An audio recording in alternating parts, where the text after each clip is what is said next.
Hi, I'm Melanie from Parenting High Schoolers, and I am here today with a new video about communicating with your teens and tweens.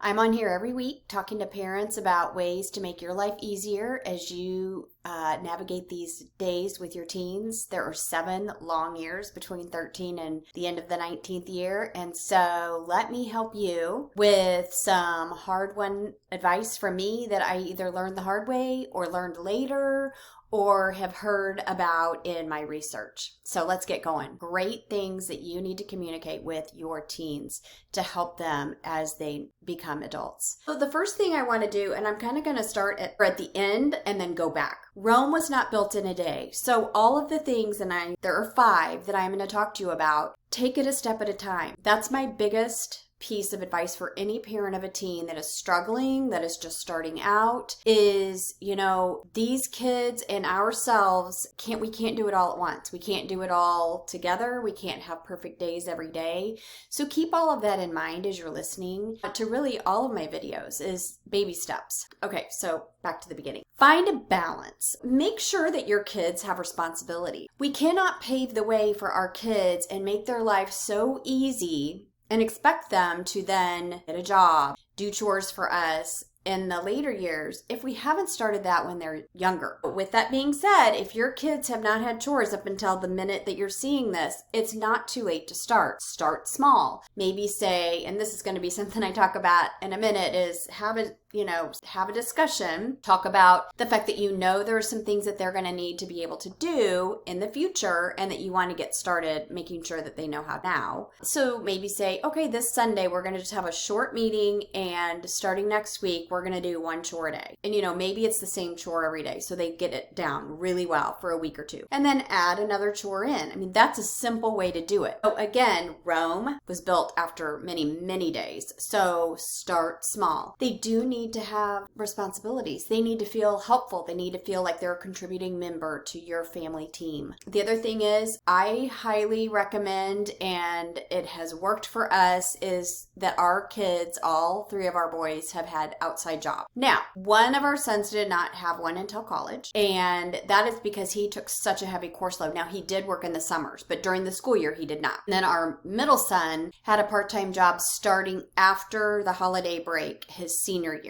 Because up until then, he had played baseball, and then he got injured the fall of his senior year, and we tried to figure out, how is this going to look? And this is what he did. Up until then, there was no way he would have had time. Now, keep in mind that they did both have summer jobs starting when they were 15. Youngest son turned 15 during COVID, and so he was able to hire himself out doing part-time things for neighbors, family members. It was just a weird season of hiring, as some of you may have found out. So he then, sometime last year, it's been over a year, because he's 17 now, he did start working in a restaurant that one of his older brothers had worked in. So he has had a part-time job during school, less hours when he played lacrosse, more hours, and even a second and a third job last summer. He felt like he had lost time. And a piece of that I hadn't thought about earlier is have them make a goal. How much do they want to make?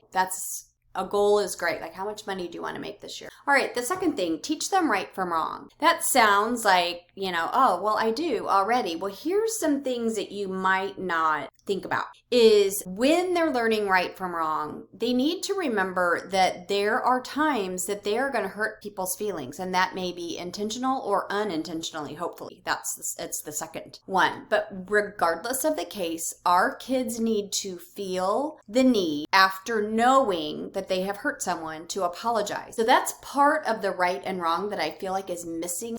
I have seen it as a teacher. Kids will mess up and they just get mad. They blame other people. So here's the thing.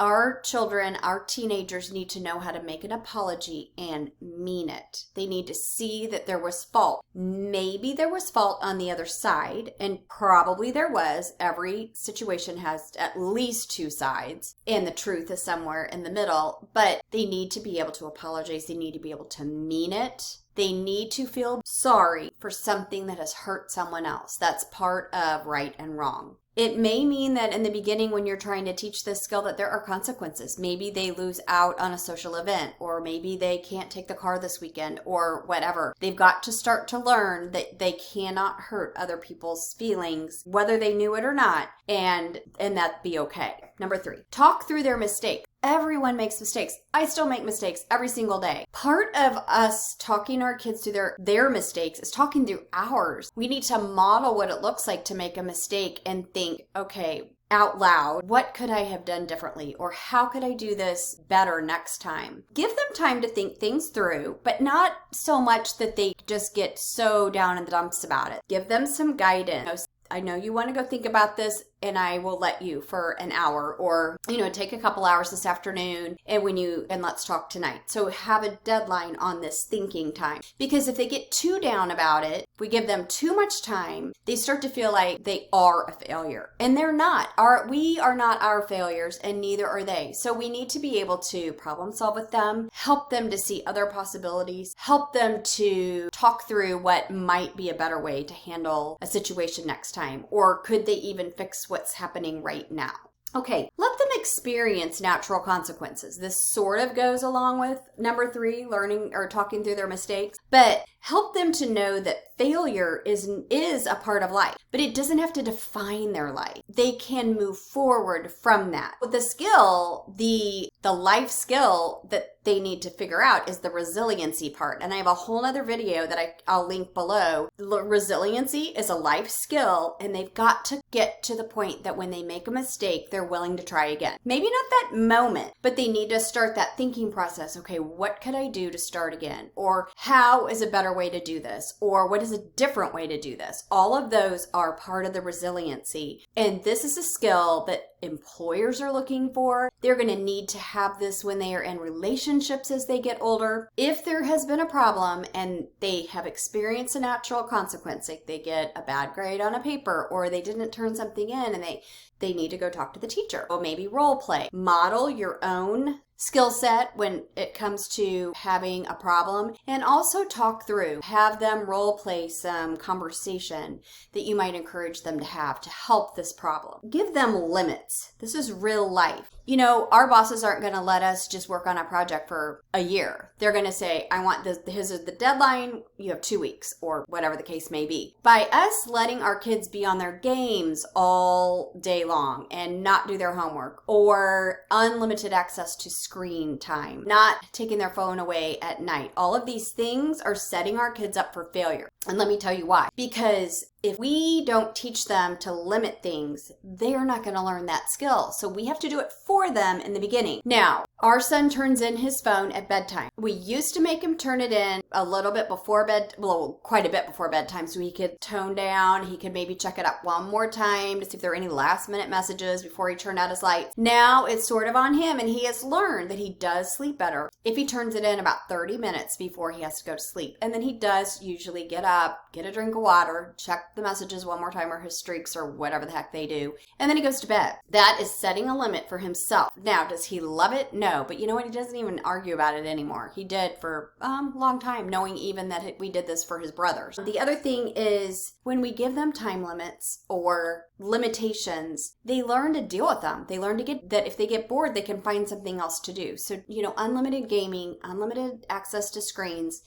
just find a way to scale that back. And that's another thing where I talked about this in the beginning, is give a deadline. Starting Sunday, we're going to cut back your game time by 2 hours, if it's a giant amount of time right now, and then cut it back until you get it to where you want it to be. I rather do things gradually, because you're going to get a lot less flack. And honestly, there's sometimes that, depending on what it is, you don't even have to tell them. Just set the timer differently. And, as they get older, obviously they're going to know, have these conversations, but just have limits. Things like bedtimes, screen time, chores. Our kids need to be able to do all these things, set these expectations for themselves for future success. Again, let's go back to our Rome. It's not built in a day. When we think about raising a strong adult, it starts with communication. It starts with breaking down the things that we want them to do, that we expect them to do, and then communicating that with them. All right, have a great day.